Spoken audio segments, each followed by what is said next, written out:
எப்படி சொல்கிறதுன்னு தெரியல. ஒரு ஒரு முதலமைச்சராக இருந்திருக்காரு. ஊழல்னா என்னன்னு ஃபஸ்ட்டு தெரியணும். இது வரைக்கும் ஒரு அரசு பதவியில் இருந்ததே கிடையாது. எதை வச்சு ஊழல்னு சொல்கிறாரு? ஊழல் தடுப்பு சட்டம்னா அவருக்கு தெரியுமா? ஒரு முதலமைச்சராக இருந்திருக்காரு. ரொம்ப பரிதாபமாக இருக்குது. தலைவர் கட்சி ஆரம்பிக்கிறப்ப கூட்டணி நம்பி இந்த கட்சி ஆரம்பிக்கப்படவில்லை. அது ரொம்ப தெளிவாக எல்லாத்துக்கும் உங்களுக்கே தெரியும். கடைசியாக நடந்த கூட்டத்தில் தலைவர் சொன்ன மாதிரி நட்பு சக்திகள் வந்தாலும் வராவிட்டாலும் தமிழக வெற்றி கழகம் தனித்து போட்டியிட்டு ஆட்சி அமைக்கக்கூடிய வல்லமையை மக்கள் ஆதரவை பெற்றிருக்கிறது. இருந்தாலும் நாங்கள் சொல்கிறோம், கூட்டணி குறித்து இறுதி முடிவு தலைவர் அவர்கள் அறிவிப்பார். அதிமுக தொண்டர்கள் எல்லாம் தாவேகா பக்கம் வந்தாச்சு, நாங்க அதிமுக வாஷ் அவுட் பண்ணிட்டோம். ஆதவ அர்ஜுனா பேசுறாரு கோவையில். ஆதவ அர்ஜுனெலாம் பேச வேண்டியதுதான். ஏன்னா அவர் தூய்மையின் பிறப்பிடம், தூய்மையான குடும்பம். அதை இந்த நாட்டுக்காக தேசத்திற்காக மக்களுக்காகவும் தியாகம் புரிந்த அந்த குடும்பம். அப்படிப்பட்ட குடும்பத்திலிருந்து வந்தவர் இல்லையா, அவர் பேச வேண்டியதுதான். ஏன்னா அப்படிப்பட்ட இது. ஏன்னா இந்த நாட்டில் ஏழைகளின் ரத்தத்தை உறிஞ்சி அட்டையை போல் வளர்ந்த குடும்பம் அந்த குடும்பம். இதைத்தான் அம்மா யாராலும் நிறுத்த முடியாத இந்த லாட்டரி சீட்டே ஒழித்தாங்க. ஆனாலும் அந்த லாட்டரி சீட்டை பல மாநிலங்களே அந்த குடும்பம் தான் நடத்திட்டு இருக்கு. அவர் பேசுறதுக்கு என்ன தகுதி இருக்கு? இந்த ஆதவ அர்ஜுனா எத்தனை மக்களை போய் சந்திச்சு யாருடைய நிலை என்னன்னு தெரியும்? என்னங்க தெரியும்? எந்த இடத்துக்கு போயிருக்காரு ஆதவ அர்ஜுனா? எத்தனை ஊர்களுக்கு போயிருக்காரு? சும்மா ஊடகத்தில் பேச வேண்டியது, ட்விட்டரில் போட வேண்டியது, இதுதான் அரசியலா? செங்கோட்டை என்ன சொல்றாருன்னா, அதிமுக என்டிஏல 10ல் ஒரு கட்சி, அது ஒரு கட்சியே இல்லைன்ற மாதிரி சொல்லியிருக்காரு. இல்லாத நோட்டு 1000 பேசி என்ன செய்ய? அது ஒன்றும் ஆக போகிறது இல்லை. அதை பற்றிலாம் விடுங்க, அது கதையை. அதை போயிட்டு பேசிட்டு சார், அவரை விஜய முதல்வரை ஆக்காம அவர் ஓய மாட்டேன் அப்படின்னு வேற சூளுரை கொடுத்துருக்காரு. எந்த நாட்டுக்கு முதலமைச்சர் ஆக்க போறாரு? கல்லூரிக்கு முதல்வர் ஆக்கணும், இல்லைன்னா ஏதாச்சும் முதல்வர். சும்மாங்க கிழவன் என்ன பேசினாலும் சரி.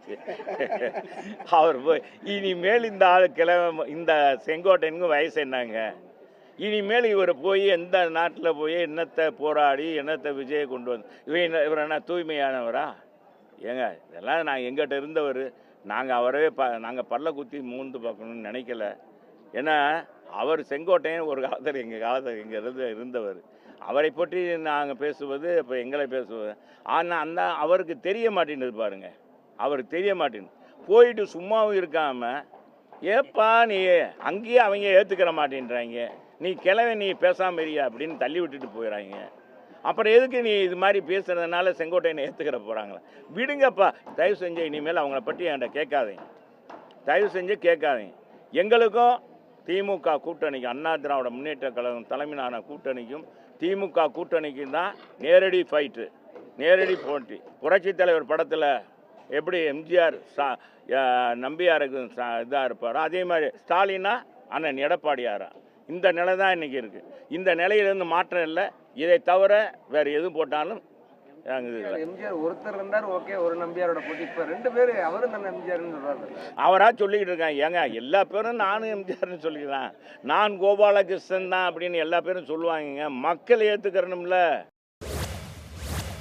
2 ஆட்சியுமே சரியில்லை அப்படின்னு சொன்னீங்க. ஆனால் நீங்கள் அந்த ஆட்சியில் தான் அமைச்சராக இருக்கும் வரை வேறு, நான் சொல்வது ஒன்று வேறு. அன்றைய நிலையில் உங்களுக்கெல்லாம் தெரியும், நான் முதலமைச்சர் அல்ல. எதை வேண்டுமானால் எடுத்து சொல்வதற்கோ அதிகாரத்தை காட்டுவதற்கோ அந்த அதிகாரத்திற்கு எனக்கு அதிகாரம் இல்லை. முதல் தெரிந்து கொள்ள வேண்டும். இருக்கின்ற ஒரு கல்வித்துறையில் பெரிய புரட்சியை உருவாக்கப்பட்டிருக்கிறது உங்களுக்கு தெரியும். அங்கே தூத்துக்குடியில் நடைபெற்ற நிகழ்ச்சியில் ஸ்டெர்லைட் 13 பேர் சுட்டுக் கொண்டதற்கு பிறகு ஏன் முதலமைச்சராக இருந்தபோது இவர் செல்லவில்லை என்பதுதான் 100 நாட்கள் போராட்டம் நடத்தியதற்கு பிறகு எங்களை பற்றி பேசுவதற்கு.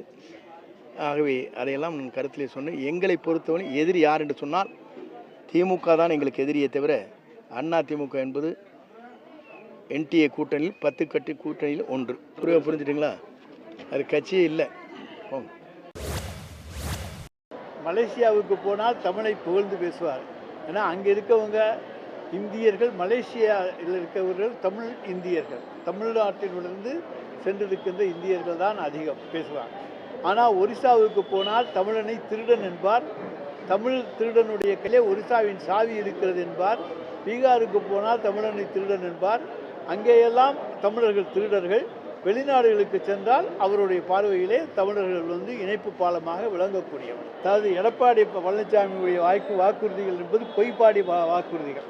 எல்லாமே பொய் என்பது தமிழ்நாட்டு மக்களுக்கு தெரியும். அவர் ஆட்சியில் இருந்தபோது இதையெல்லாம் செஞ்சிருக்கலாம், செய்யலை. நாங்கள் சொன்னதையும் செய்ய முடியாது என்று சொன்ன வாய்தான் எடப்பாடி பழனிசாமி. அவரை மக்கள் நம்ப மாட்டார்கள்.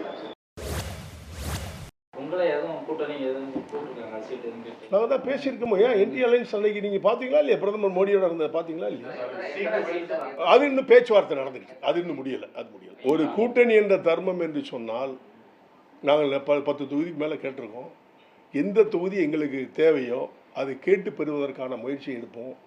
அந்த அடிப்படையில் நாங்கள் கேட்ட தொகுதியில் நிச்சயமாக எங்களுக்கு கிடைக்கும். அதில் தான் நிற்போம். உங்களுக்கு அதிகாரத்தில் பங்கு பகிர்வு அந்த மாதிரியான டிமாண்ட் இருக்காது? அந்த டிமாண்ட்லாம் எனக்கு கிடையாது. ஆட்சியில் பங்கு வேணும், அதில் பங்கு வேணுங்கிறதெல்லாம் நான் கேட்கவே இல்லை. தமிழ்நாட்டை பொறுத்த மட்டும் வரலாறுலே கிடையாது. எந்த கூட்டணினாலும் சேர்ந்துக்கலாம், ஆனால் அவங்களுக்கு மந்திரி சபையில் இடம் கொடுக்க மாட்டோம் அப்படிங்கிறத அவங்க தெளிவாகவே இருக்காங்க. ஆனால் அந்த காலங்கள்லாம் மாறும்னு நாங்கள்லாம் எதிர்பார்க்குறோம், மாறணும்னு எதிர்பார்க்குறோம். இதுவரைக்கும் அந்த வரலாற்றை உடைப்பது அது தேசிய ஜனநாயக கூட்டணி மட்டும்தான் முடியும் நான் நினைக்கிறேன். ஆனால் நான் ஆட்சியில் பங்கு கேட்பேன், அப்படி கேட்பேன், இப்படிலாம் சொல்ல. அது கொடுத்தால் நல்லது. எங்களுடைய தமிழக மக்கள் முன்னேற்றம் விரும்புகிறது. தந்தால் சரி, வரலாறும் சரி, நான் வெற்றிக்காக பாடுபடுவதே நோக்கமாக இருக்கும். இந்த மக்களும் ஆட்சி அதிகாரத்திலே பங்கு பெற வேண்டும் என்பதற்காகத்தானே ஒரு மாவட்டத்துக்கு ஒரு சட்டமன்ற தொகுதி, ரிசர்வ் தொகுதி கொடுக்குறாங்க. அந்த பிரதிநிதிகள் இப்போ ஆட்சி அதிகாரத்தில் இருக்கணும், அமைச்சரவையில் இருக்கணுமில்ல, அதிகாரத்தில் எல்லா இடத்துலையும் இருக்கணுமில்ல. நீங்கள் எதுக்காக ஐஏஎஸ்ல இடஒதுக்கீடு கொடுக்குறீங்க, ஐபிஎஸ்சில் கொடுக்குறீங்க, எல்லா இடத்துலையும் கொடுக்குறீங்க. அமைச்சரவையில் மட்டும் நீங்கள் பங்கேற்கக்கூடாதுன்னு சொன்னால் எப்படி இருக்க முடியும்? பல சக்திகளும் ஒன்றாக இருக்கணும். அது கூட்டணி அரசாக இருந்தால் தான் அது மக்களுக்கான அரசாக இருக்க முடியும். அதனால அதுக்குண்டான கருத்துக்களை நாங்கள் எடுத்துகிட்டு போகிறதுனால சில காலதாமாகுது. அது உரிய நேரத்தில் நாங்கள் நிச்சயமாக தமிழ்நாட்டில் அது கூட்டணி அரசு தான் அமையணும். அதுக்குண்டான பணியை நாங்கள் செஞ்சுட்டு இருக்கோம்.